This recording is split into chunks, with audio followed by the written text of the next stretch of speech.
And speaking of problems, let's say hypothetically you had a magic wand and you could wave it, and any given problem in your work could be just gone or taken care of or automated. What would it be other than yourself? Other than yourself getting in the way, what would be the thing that comes to mind when you think of if you didn't have to deal with it, or if it was automated, it would be great for you? Um, I think we're making a lot of progress on the development side of things and creating abstractions that are useful and find that sweet spot between being too much and too little. Um, if I had a magic wand and I could just wave it and make something disappear, it would probably be some sort of solution to improve the pipeline from product to design to development. That whole space is crossing through like several different areas of expertise Hmm. where you have a lot of different barriers up and tooling that, you know, kind of integrates, but it requires a lot of crossover for each one of those different groups to understand the others in order to be able to communicate things clearly. You don't think So, like, 6 hour meetings between everyone gets the job done? You don't think that gets the job done? no, no, I don't think it does at all. Like, if a designer doesn't really understand how components work, right?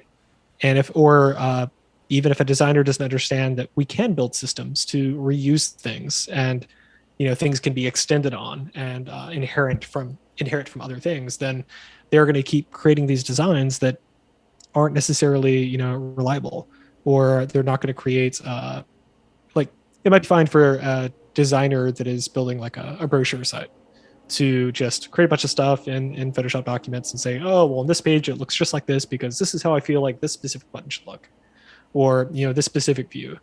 Whereas a designer that is working with developers that are building more of systems, they might look at a brochure site and say, okay, I have these types of sections, these types of layouts that can exist in sections, and we have images that can exist, or content, or a form can fill up the whole thing. There might be a modal. And I think a really solid designer can understand how developers think about building applications so that they can give you like a UI kit for how the modal should look, how the primary and secondary button should look, how the all the different organized typography should look on the site. That way, developers can do a more direct translation from what's in the designer's head to uh, the code that they're actually laying down. Um, So just to kind of jump in the middle there. So more what I'm hearing is kind of more cross domain knowledge would be useful for everyone. It's not really a tooling thing, it would be an understanding and a solving of others' problems proactively is kind of the way that you think that that might be able to be solved, or that would at least help. Perhaps required pre-education, maybe a designer that does want to go into visual or graphic design does have a, maybe a intro to React class or something. Is that kind of the gist you're getting at? Yeah, I think different companies solve this problem in different ways. I think tooling can really help because when you introduce tooling and you use technology to say, "Hey, these are the boxes where we can fit in the things that we need," you can enforce that people are thinking about problems in those terms. So if you had some sort of tooling that uh, allowed a designer to, design a UI kit in terms of how components kind of work using some other UI, then that would handle a lot of that for them without them having to do a lot of training.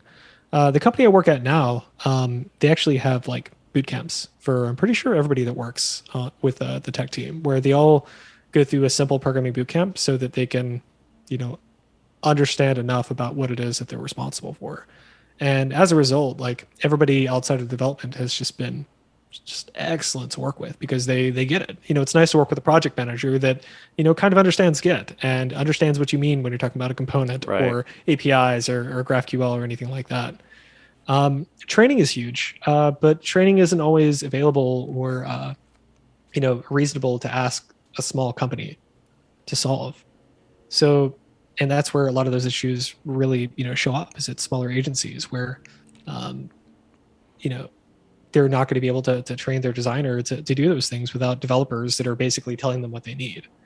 And then it also raises the question of, okay, well, developers have developers are like the last line of defense here, where all this information comes down to them, and then they have to ask the questions go back up because they have to actually implement the final Exactly. vision. Yep. Um, and so a lot of what I would like to see would be to take the sort of, triangle of work where at the top you have ideation, and then from there you go through however you manage your product and defining the requirements and everything like that, to the design process that implements that, and content and everything else, and then finally development that actually implements the final thing into something that can be used. Obviously there's QA and like other processes, but to me, like that's kind of how I look at it. And overall, I try to look for solutions that sort of like reduce that triangle, and rather than just trying to push responsibilities back up the hill, to say, hey, design, not only do you have to parse everything the product is telling you, and you're responsible for deciphering everything and telling them that this feature doesn't make sense, how to represent this new UI. I mean, they have a lot of responsibility to translate words into something that looks like a UI, right? They actually have to plan how the application is going to work from a user perspective, and that's a big responsibility. So just taking the responsibility from developers and also putting that on design isn't necessarily the right idea. So I think that we need to have probably a mixture of training and tooling and processes that can take that load and basically not only move it further up the stack, but also reduce the amount of effort that has to go in each layer to translate something from ideation all the way down to delivery, so that we're not just pushing everything up to product saying, hey, now you guys have to figure out everything. But if they're the ones making the decision, they should be able to do more with their tooling in order to more easily translate what's in their head onto designers and then onto developers. Yeah, I agree with all of that. And there was a guy that I had worked with at a development agency when I had first graduated. And he had begun as a developer, started on the back end, went to the front end, and then he became a designer. And the way that this company had structured things, basically they had potential clients who wanted a iOS mobile app or a web app or any kind of a software application built. Those clients would meet with a product manager and a designer almost exclusively for about a month. And they would nail out the details, the way it would look, the way it would feel, what kind of branding they were going for, all the way through. Then the designer and the product manager would kind of work back and forth, and the designer would build the entire product from start to finish with interactive click-throughs with tools like Zeppelin.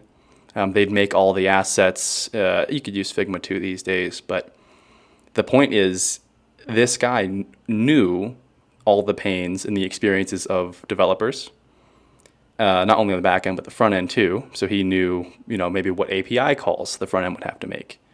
And that cross-domain knowledge made him a breeze to work with. I never remember having to ask him a question for more than a minute because he had already thought about all the questions I might have asked and already had an answer for them, already had accounted for them. And that was excellent. So you're definitely onto something with the cross-domain knowledge. And obviously, finding people that do have that cross-domain knowledge is extremely hard. And I do think this is something that larger organizations can let get out of hand in terms of, early 1900s, I believe, Ford comes up with the idea for the assembly line. And the person who did the work before you didn't have to know a thing about what you did. They bent the metal the way they had to, and they passed it on to the guy who did the painting. And it all worked great.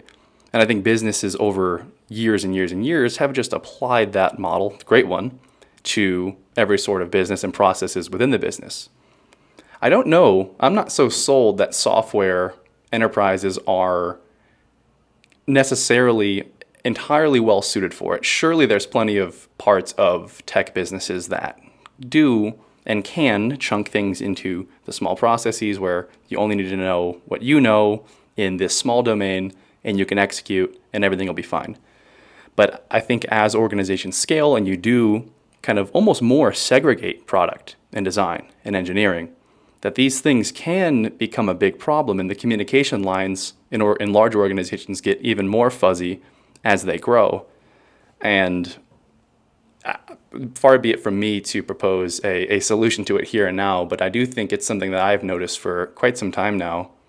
And to your point too, it's obviously tricky in a startup or a small company arena because, I mean, of the millions of problems that a small company or startup could have, if you can't even get the handoff correct and you don't even have the right tooling and the systems aren't, humming at that point, you can't just hire someone new and throw resources at it. You have to be like, okay, well, Sally's got to go learn how to do a little bit of design, and maybe she's designing the application that she's developing.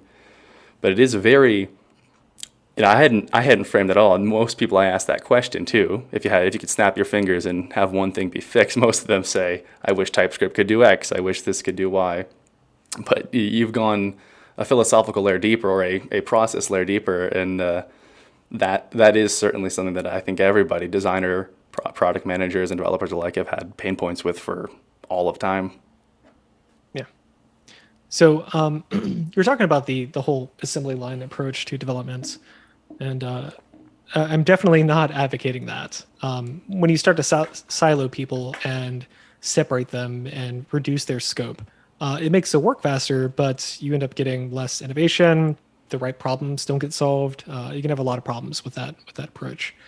But I guess what I'm trying to get at is I would snap my fingers and try to find ways to reduce the friction between all of these things, and find ways in order to bring people together so that they can collaborate more, rather than having to spend a lot of time trying to translate ideas into vision.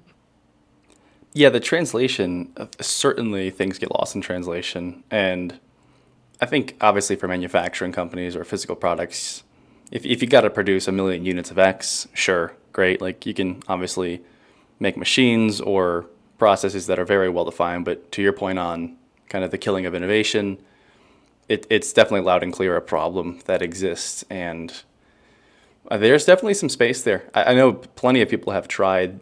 I was talking about Zeppelin. It's a great tool for design to developer handoff. But to your point again, there's certain things that just get lost. And the company that I was working at that I mentioned, who did this whole product development phase and then they handed it off to the developer and said, go. That could have been a month from when the designer was first working on it. And then you have the time lag for, I might have forgotten why I made that decision. There's all sorts of things that can happen, but it is a great point.